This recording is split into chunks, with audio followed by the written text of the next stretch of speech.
Assalamualaikum! Dahil may party tayo ngayon dito sa bahay kaya sobrang busy natin. Maagang maaga ang baba natin para maglinis sa buong paligid ng bahay dahil maaga darating ang mga bisita.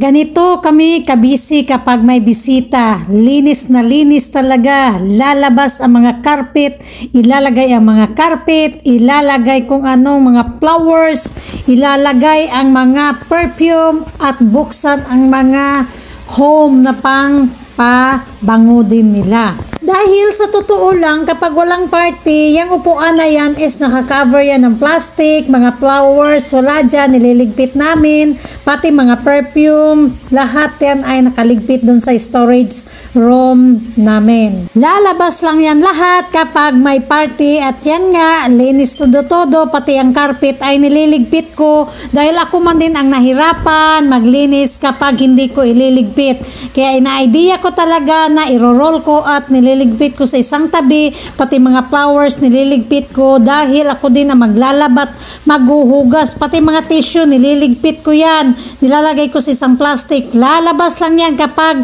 may party ang madam ko. Mabilis lang naman talaga ang paglilinis dahil vacuum naman ang ginagamit natin sa buong paligid. Tapos araw-araw naman din ako nagpupunas kaya hindi na masyadong punas ng todo-todo, konti na lang din na linis-linis, yan pahapyaw-hapyaw na lang dahil wala namang masyadong alikabok. Alam nyo kasi dito sa abroad hindi naman talaga masyadong mabigat yung trabaho namin dahil kapag naglilinis kami may vacuum naman. Tapos yung sa araw-araw na paglilinis namin is konti na lang dahil araw-araw naman din naglilinis, so wala talagang dumi. Kaya hindi masyadong mabigat ang gagawin namin, lalo na mabisi lang talaga kami kapag mayroong bisita. Yun lang ang mabisi kami masyado dahil linis kami todo-todo. Yung mga hindi namin nililinis ng masyado ay talagang nililinis namin kapag may bisita. Yun lang ang marami kaming trabaho. At saka mag-prepare sa mesa dahil doon sila kakain at saka mga food.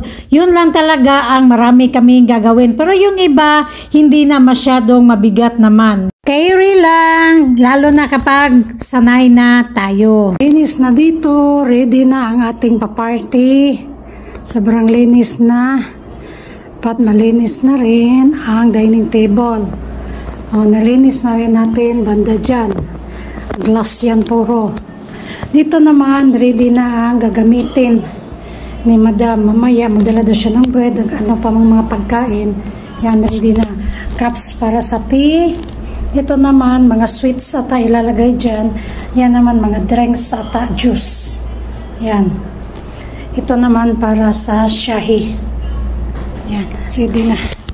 At dito naman, nag-prepare na ako ng water na ilalagay ko doon sa sala.